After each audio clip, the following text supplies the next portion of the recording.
you ever struggled to explain a serious topic to kids in a way that they will actually understand? And then also, by the way, not scare them? Well, if so, you won't want to miss today's episode with Bobby Donohue. Welcome to Empowered Endeavors, where we turn clarity into momentum and purpose into power. This is the show where business strategy and passion come together to create real, lasting impact. I am Shaunna Lee, speaker, strategist, and host of this space where real stories meet real growth. If you have reached success but still feel something calling you deeper, this show is for you. Each week, we dive into the truth behind the pivot, the podcast, or the plot twist and help you create the chapter you actually want to live. Together, we are transforming burned out professionals into purpose-driven powerhouses. Today's guest is Bobby Donohue, who is the creator of Planet Bonehead, a globally distributed climate education platform that helps kids understand environmental science and feel empowered to do something about it.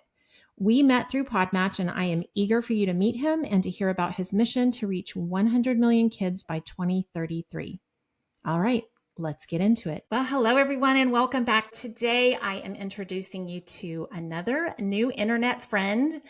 Bobby Donohue and I connected on Podmatch, which, in this podcast series, I've been talking all about Podmatch and how it's connecting amazing guests with podcast hosts. And this episode is an excellent example of that. Bobby is the creator of Planet Bonehead, and I am going to have him give us a little intro to what that is and tell us a little bit about his mission. But first, Bobby, thank you so much for joining us. Hey, Shaunna, thank you so much. I appreciate you having me. Thanks. Yeah, absolutely. I have just spent a few minutes talking to you before we hit record, and I am here for this mission. And I would love for you to tell everyone just a little bit about what Planet Bonehead is and kind of what your mission is. And then we'll dive into all the juicy stuff about what got you started. Great. I'd be happy to. So Planet Bonehead is an educational program to teach kids about climate change without all the doom and gloom. One of the things we see all the time is people can't really talk about climate change without all of the, we can't do this and we can't possibly fix that. And, this doesn't work, that doesn't work. And everybody hates each other. And, and I was like, who doesn't behave that way is kids. So instead of, because I used to talk to people about climate change all the time, and I realized that either people already agreed with me or they were never going to agree with me. And I could put my head through walls all day long. And I decided not to do that because it hurts. So I can talk to kids because kids get it. You talk to an adult about why we have to, use different kinds of energy. And if they're not into it, they're going to immediately say why we can't because it's too expensive or because of whatever. But kids just go, yeah, that makes a lot of sense. Maybe we could do it this way. And they come up with all these grand ideas. So I learned that teachers want to teach kids about climate change. And kids want to learn about climate change, but they don't really have a lot of the resources out there. The teachers don't have the knowledge and the teachers don't have the resources. So I had started Planet Bonehead many years ago to make videos about the environment. And just in the past 6 years, I've been learning a lot about green technology and all the solutions we have to climate change. And I was like, I'm going to teach this to kids. And I started refashioning Planet Bonehead as climate change for kids without all the doom and gloom. And that's really what it is. It's for schools, it's for teachers, and it's available through various distributors. But it's also available on planetbonehead.com for free because I don't want teachers paying out of pocket for this. And that's just that. Yeah, exactly. I think anybody who pays any attention to the education system in this country can recognize that our teachers are underpaid and underserved. And I love that you are meeting both of those with what you're doing. I loved specifically two things that you put on your website. One, you said you introduce kids to big topics with humor, which I think is brilliant. And it is like the way to get any kid to pay attention is to make them laugh. And then you also said, help them understand the problem without scaring them, which you already touched on. But I think that is really crucial when we're talking about these big topics with kids, is to be able to bring it up and have them pay attention in a way that doesn't scare them, Yeah, because they're so easily scared as it is. that's right. And it's like, so how do you do that? You know, it's like I Exactly. have to teach the facts, but a lot of times the facts end with this is the problem, and I don't know, what are we going to Yeah. do? You know, that So seems to so be the how do bulk. you do that? That seems to be the bulk of the conversation. So the first thing I do is I broke my show up into 4 segments. It's not, I call it a show, but really it's each part, instead of episodes, they're more like units, because those are teacher languages, you know? And so I Yeah. broke each unit up into 4 different lessons.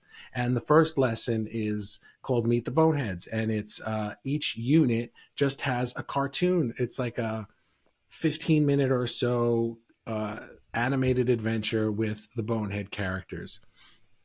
And it just introduces the topic at hand, if it's recycling, if it's water scarcity, or whatever. And there's the bad guys, and they're doing something really dumb, that, you know, they want to make a lot of money, and the only way to do it is to ruin the planet. So that's what they're doing. But our good guys, the Boneheads, they're these spies, and they're always out to stop the bad guys from doing the thing they're doing. And spoiler alert, they always win. So that's Yeah. great. So it introduces the topic. It's funny, you know. Well, I think it's funny, and you know, and it's a lot of fun. And kids have, over the years, I've learned that kids really like the characters, you know. So that's Excellent. really great.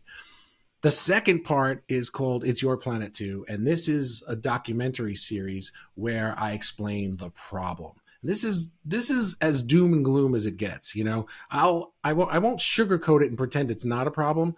But Right. what I'm trying to do is sort of bring a social justice element to the program and explain that, hey, this is the problem, and it affects people like this. And maybe you're not feeling it in your town, but that doesn't mean other people aren't, you know. And I'm trying to produce some empathy and some understanding of other Sure. cultures, and understanding that marginalized communities are usually hit the hardest by all of these climate change problems. So and then there's a social justice lesson plan that goes along with that. So the problem is the problem, but the third part is called Think Like Engineers. And this is where it gets great, but don't worry, because even though this is the problem, what you may not know is there are amazing people who are already working to solve this problem. Not maybe someday, we have the solution, and this is one of Yeah. them. And then I'll explain a different green tech solution to the problem that I just outlined, to let them know that, yeah, it's a problem, but we already know how to fix it. We could fix Yeah. it tomorrow, you know? So these people need you to hurry up and grow up and go work with them, you know? And not only that, but they could use some ideas. So there's a lesson plan there where they can design their own ideas based on what they just learned about. They can prototype it, they can design it, they can draw it, whatever the teacher wants to do. And the fourth part is called You Have the Power. This is a music video. And instead of waiting till they grow up to be part of the solution, I want them to feel empowered right now. I don't want Love them that. leaving the problem feeling scared or like they have to wait 5, 10, 15 years to do something about it. Yeah. They can go outside and they can pick up plastic in the schoolyard now. They can go outside and they can do a water scavenger hunt to understand how water is wasted right in their own community, right in their own backyard. There are lots of ways to understand and to fix things. They can go outside and plant a garden to attract more pollinators so that we can fix this honeybee problem that we're having. This is how the show works, and each lesson teaches a different part, building up to completely feeling empowered. They can do things at home and at school right now, and you know, it's fun and it's exciting, and it doesn't really sugarcoat it, but there's no doom and gloom because we could fix this tomorrow I love if that. grown-ups weren't so silly. And That's I've got like all these questions swirling in my head. Let me think where I'm going to yeah, start first. But I go think for it. first and foremost, this show is about applying business strategy to these big, passionate ideas. So, Yeah, one of the things you said is you've got these videos for free yeah. for teachers to give them the resources that they need to have these conversations. How are you funding your business? Yeah, thanks for asking that, because you know, I was thinking about selling it to schools, Mm-hmm. and I went on Twitter one day and came across hashtag clear the list. If you ever want to be depressed, Go on Twitter and search for hashtag clear the list, and you will see all these teachers across the United States begging people to buy them pencils on Amazon. I need juice boxes. I need notebooks. I need a new chair because my chair is 87 years old. I was like, this is not going to fly, because I also knew that a lot of times teachers end up paying for programs Yep. like Planet Bonehead out of their own pockets. Yep. So I decided, well, I'm probably going to lose my capitalist membership card here, but I'm not feeling too good selling this to teachers. So I decided to just make it free on my program. So since I'm making all these videos about green tech programs, what I've decided to do is reach out to green tech companies and have them pay me to make videos about their projects. Have them it's not donate, because it's not this isn't a nonprofit charity, but it's more like pay for a marketing service to create an explainer video about their program, but on a kid level. Because at the end of the day, if you can get a 5th grade kid to understand something, I'm pretty sure your customers can understand it, and your employees and your investors, which is Absolutely. a big one for them. Green tech companies, by and large, the people who run them are extremely smart people, but they are very tech and jargon dependent. So they're in their stuff and they know their stuff so well. But it's when you know your stuff that well, it's difficult to explain your stuff to people who do not know your stuff. Exactly. Without sounding like you're speaking another language. So they have a hard time explaining it so that investors can get excited about it. They have a hard time explaining it so that customers will want to buy it. So that's where I come in. I have an engineering background, and I've worked with so many engineering companies throughout the years doing their branding and marketing work. So this was just a really good extension of what I've always done, to work with these companies and say, let me explain them to kids, and you can use the same exact video to explain it to an adult audience, because kids are not dumb. You don't have to water it down. You don't have to make it super simple where grownups are going to, I'm not talking about kindergarten here. I'm talking about 3rd to 5th grade, where they're starting to get an understanding of things, and you can speak to them not like an adult, but you can speak to them on a certain level that an adult will also understand, and it's working. It's working. So I'm happy to say that. So that's how I'm funding it. This program is a little bit new. I'm reaching out to green tech companies under the banner Mission Possible. And your mission, if you choose to accept it, is to pay for a video so that I can give it to teachers and kids for free. So that's the mission. Yeah. No, I think you're hitting on something that's really important when it comes to talking to kids. I've been a parent for 100 million years, it feels like, 31 years to be exact. But one of the things that I learned very early in my parenting career, as I call it, was that as long as kids are asking the question, they're old enough to have an answer. And I think the part where people get stuck is, how do I explain this really complicated topic? Because kids are asking all sorts of questions about all sorts of things that make adults very uncomfortable. Yeah. But it's usually important, and being able to communicate that in a way that is age appropriate, I think, is the key. And so just because they're asking a question about, I don't know, the birds and the bees, and they're 7, doesn't mean they are not due an answer. You just have to put it in a 7-year-old answer and not a 15-year-old answer. And so I think being able to just recognize that kids are already thinking about these things and curious. And to your point, they want to be part of the solution. They want to know what they can do, and being able to kind of, I say simplify it, not necessarily dumb it down, but like just simplify it in a way that they can get it and understand it, and also do something with it, I think is what is super valuable. So I love what you're doing. Thank you. I am so excited that you came to share all about it with us. Let's talk a little bit about where this idea came from. Let's go back to the beginning. For Planet Bonehead? Yes. What caused you to think, gosh, I'm going to create some videos for kids about climate change? Well, the idea for Planet Bonehead is such a long story. I could write a book, but Yes. I'll Yes. start 6 years ago because it. I mean, there was an idea for a cartoon character, and then we didn't know what to do with the cartoon character, and there were a lot of other people involved for different periods. The long and the short of it is that starting in 2014, everybody else who was involved was gone. So it's been 11 years of just me trying to figure out what to do with this thing. And at the very beginning of the educational part of Planet Bonehead, it was a TV show that we sold on DVDs to schools Mm. through companies like Safari Montage and Learn 360. And do you remember like the old Scholastic things Oh, we'd yeah. fill out and you could pick Yeah. your Yeah. what? But well, teachers had catalogs like that, and they could pick what DVDs they wanted to buy for the classroom.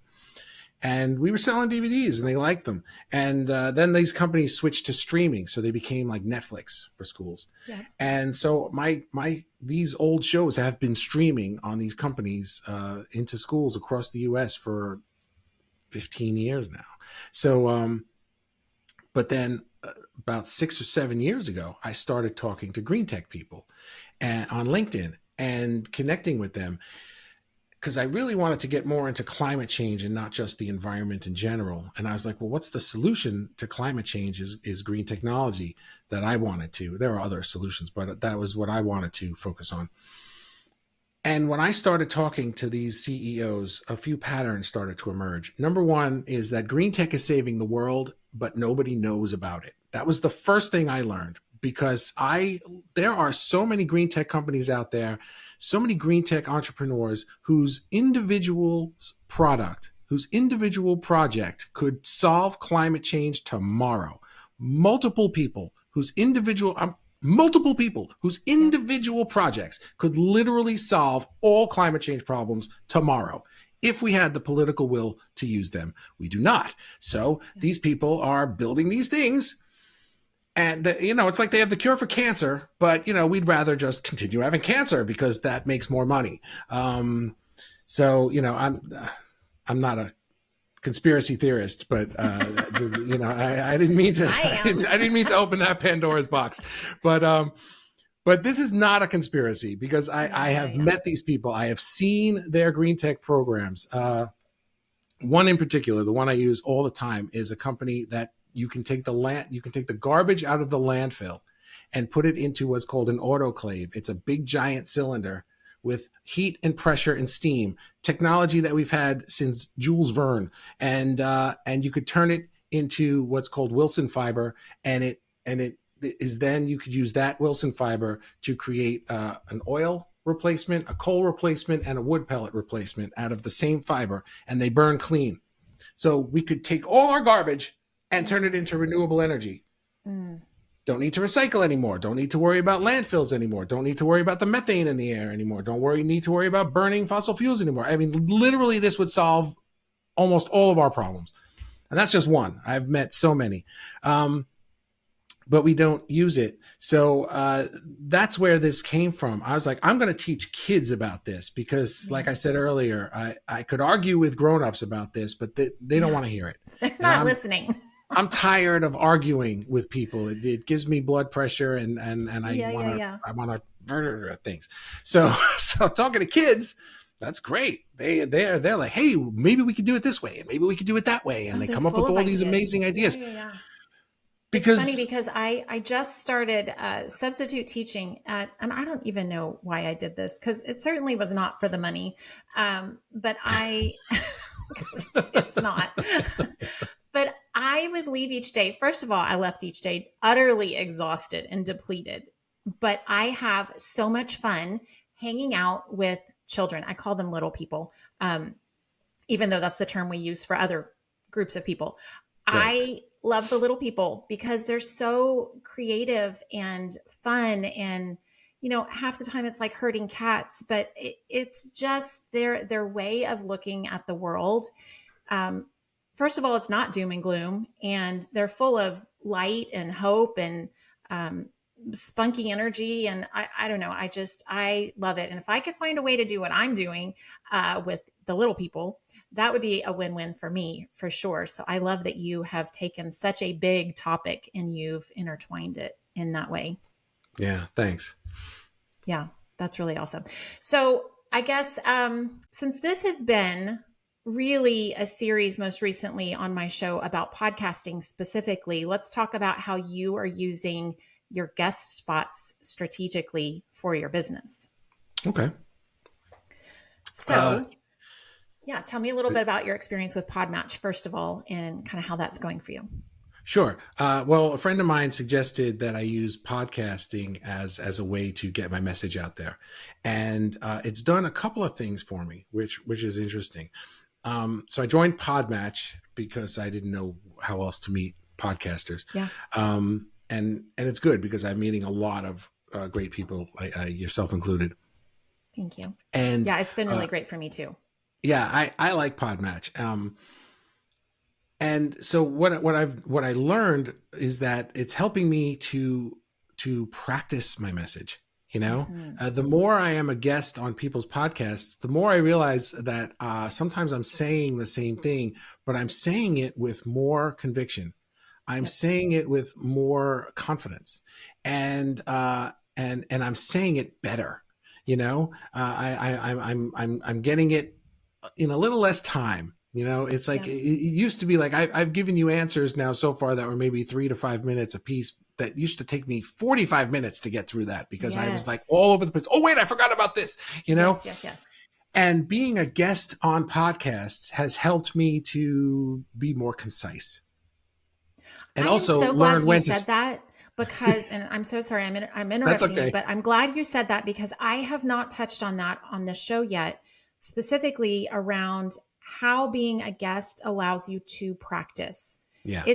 It's just like if you're interviewing for a job, that's a skill that requires practice. And Yeah. being able to talk about your business, your mission, your calling, whatever it is that you are called to talk about in a way that people can get it and that is succinct enough to provide some color commentary. You want it to be interesting and engaging and have the storytelling element to it, but you also don't want to drone on and on and on, And so I think podcasts are a really great way for you to kind of dial in that messaging and to get your elevator pitch down. Yeah. Yeah. Because now, even if I'm out in the world talking to somebody without a camera or Exactly. microphone on, I've said it enough times now that I can say it quickly. And I learned how, because I know I'm on somebody's podcast and I know that this isn't the Bobby Donohue show and I'm not just going to talk for 30 minutes and never let you Yeah. ask me a question.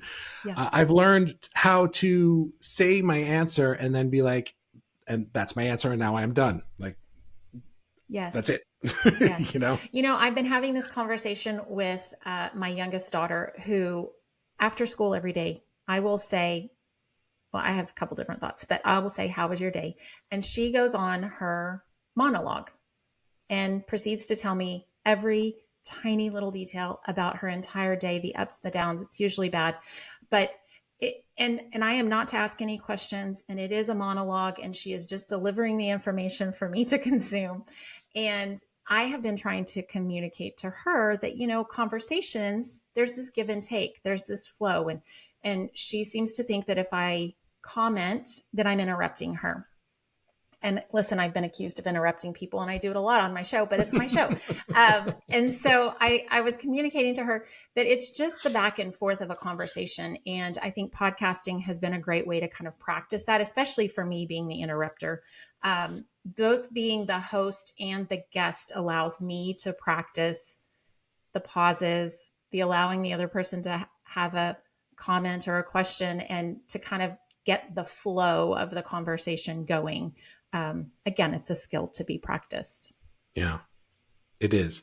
And just adding to that a little bit, the thing that it's helping me do is listen.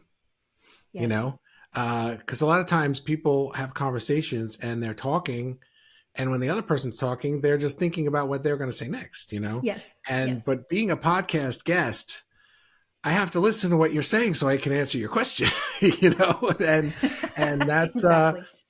that takes a little bit of a skill, and especially since for me right now, for our visual audience, I said to you earlier, like, I'm looking at the camera, but your face is over here. Yeah. So it's a Yeah. little bit hard for me. I have to practice looking at the camera, listening to you, seeing you in my periphery going like, what is she saying? I have to pay attention to this, So it's helping me to practice that as well, which I can then take out into the rest of my world when I speak to my Absolutely. wife and my kids and my clients and Oh, for whomever. sure. Oh, for sure. Yeah, yeah, yeah. So, specific to podcasting, you said there were a couple ways that was helping your business, and we've touched on a few of those, but specifically, how is it benefiting your business? Uh, I don't know that it is directly yet. I Okay. haven't really been on. I haven't been on a podcast that's got like 7 million teacher viewers or like 100 million green tech viewers yet. A lot of them are smaller, Mm-hmm. and maybe they're budding. So for me, it's been a lot of practice, a lot of networking. There's probably going to be quite a bit of indirect benefit to my business. For example, maybe they didn't hear the podcast specifically, but I am able to take a lot of these clips, especially because this one is video, so I can take some video clips and put them Yep. on my LinkedIn page for green tech people. I can put specific ones on Blue Sky for teachers, and they see that, and maybe Yeah. nobody said, I saw you with Shaunna and I want to hire you. Maybe that doesn't happen, but they saw me with you and they saw me with this one and they saw me do this thing and they saw this other thing that I posted and they saw this unit that I posted, and I'm just around and I'm like, every time I open my thing, I just see your face, So it helps me to be there. Yes. And this gives me a way to be there without me having to sit here and think of all the things all by myself. I could start a YouTube channel and just 100%. make all my own videos, but I wouldn't think to say half of the things that I say on podcasts because I wouldn't Exactly. think to ask the questions you're asking me. Exactly. So if I Yeah. could And if I could continue, the benefit that I just thought of, and I never thought of this I before, love is it. that Yes. my podcast hosts are making me think of my business in ways that I would not think of them all by myself. Yes. Yes. Sorry, that There, just came no, to me. If I didn't say that that out is loud, I forget it. so good. That is so good. I think you've hit on a couple different things, and you're right. It's not always a direct one-to-one correlation that we can make. Like, I was on this podcast and it equaled this many clients. Right. It is more of an organic approach, and it's creating what. So I'm like running through all the different things because there were like three different points you hit on. So most recently, I created an episode where I was talking about how podcasting is creating this evergreen content for you. It's a library of content, and it never goes anywhere unless the person deletes their podcast, which even if they quit the podcast, they don't typically. So it lives there as this piece of your content to be used. And one of the ways that I have most recently been utilizing my own content, and I like to talk about this because I think a lot of people are not doing this, is that you can refer back to that episode. I just did this yesterday. I had somebody reach out to me, and this was not a potential client, but I was just networking with an old colleague, and she reached out to me and was having this conversation about how do I make friends as an adult. And this was not to do anything with my business, but I was like, you know what? I've talked about this in 3 different podcast episodes. I personally want to get my listenership up, and I would like people to be listening to my podcast because it's, my mission. And so I referred her back to podcast episodes as an answer to her question. And I think that was just a really great example for me to know this content is always helpful and it's always sitting there and available to us. And to be able to continuously refer back to it, obviously, yes, you can also take clips and create that and repurpose it. I'm a huge proponent of repurposing content. Record it once, use it many, many times over and over again to your benefit. And I think Mm-hmm. you've hit on all of that with that answer. That was fabulous. Great. Yeah, I agree. Well, so I guess what is next for you in your business? Where are you going next? What is, the big ask you would have of my audience? How could they help you on your mission? Yeah. If anyone in your audience is specifically in green tech, I would love to talk to you and work with you to make videos. And I'm starting an interview program myself to make content for adults, specifically with the green tech leaders. But even if you're not in green tech, if you believe in what I'm doing and you're happy that I'm making this program for kids and I'm making it free for teachers, I do have a support page at planetbonehead.com where people can support it financially with just cause, you know, Yeah, yeah. that's always so. Instead of a Patreon thing where they take a cut, I was like, I don't need that. I can just build it right here myself because that's what I do. So I did, and so that that right now the thing I need the most is financial support so that I can keep doing my work. Yeah. Second to that would be getting it out there more. If anybody was like, the teachers in my community need this, or I work in this organization and our customer base is teachers or something like that, and you could share Planet Bonehead with them. I'm not trying to sell this to teachers. So if anybody could just say, hey, teachers, here's a thing. Do you know about this? Yeah. You can reach them and I can't. So please do that. And just tell them about planetbonehead.com. It's right there. I love it. Okay. So everyone has heard him. Go give him a little bit of money to support his cause and go tell the teachers about the program. I love it. I love it. Excellent. Well, listen, Bobby, thank you so much for taking time out of your day to come and chat with us. I appreciate the content for my audience, but I just love meeting new people and hearing about all the ways that we are trying to leave the world a better place. So I am here for it, and I thank you. I thank you. This was a lot of fun, and I'm very happy to be here. Thanks. Fabulous.